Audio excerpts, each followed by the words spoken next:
In July of 1952, an event happened in Washington, D.C. that shook the city to its core. Many unidentified flying objects flew over the Capitol in a display of perfect formation. In Washington, ghost-like objects dart across the radar screen at the CAA Traffic Control Center at National Airport for several hours, traveling more than 100 miles an hour. Air Force jet fighters spend several hours chasing the objects plotted on the radar scope.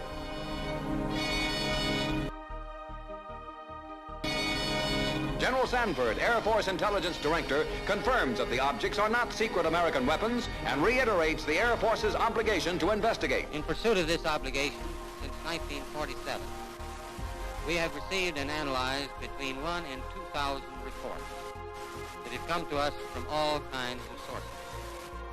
Of this great mass of reports, we have been able adequately to explain the great bulk of them, explain them to our own satisfaction.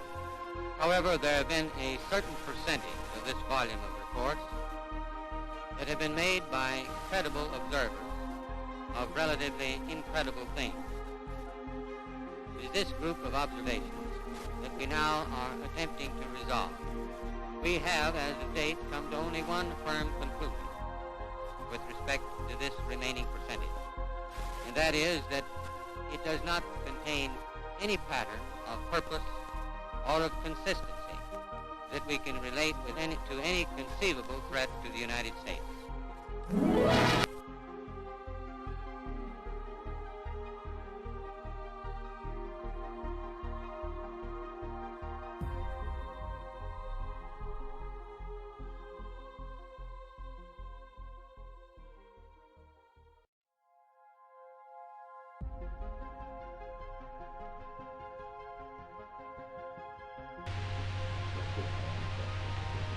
Major Keyhole, as author of the book Flying Saucers Are Real, what is your opinion of these new sightings of unidentified objects? With all due respect to the Air Force, I believe that some of them will prove to be of interplanetary origin.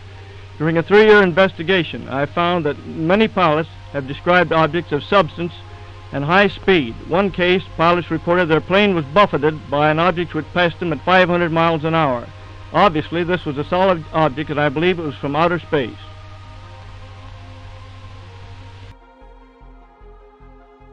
At the same time that Washington, D.C. was receiving sightings, there was several sighting and interaction with UFOs all over the United States.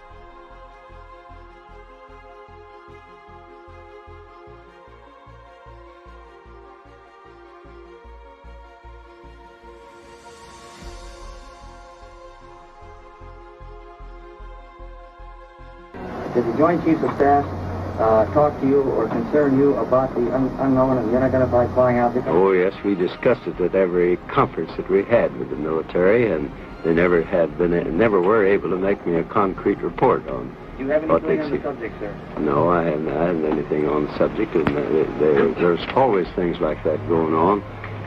Flying saucers, and they've had other things, you know.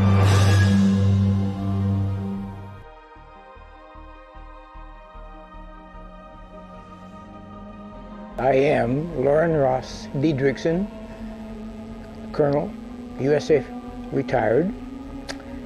I got a Bachelor of Science degree, and then the Air Force sent me to the Stanford Business School to study management, and then promptly assigned me to Washington, D.C., and I served in the Chief of Staff's office shortly for orientation, and then they put me into the U.S. Atomic Energy Commission, where I became responsible for maintaining the inventory of the accountability of the nuclear weapons stockpile, and involved in the security and the, you might say, auditing the manufacturing facilities and the storage facilities for all the nuclear weapons in the U.S.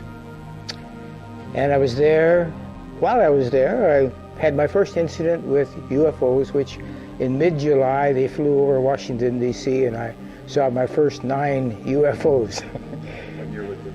This is July of 1952. 1952 became the year of flying saucers. Sightings happened all over United States. By this time this incident happened in 1952, the United States had already experienced the Roswell incident in 1947. All this UFO activity was happening during Harry S. Truman's presidency. By the time the saucers showed up over Washington, D.C., he had already established Operation Majestic 12, in September of 1947. The group was set up to investigate and cover up anything they deemed necessary.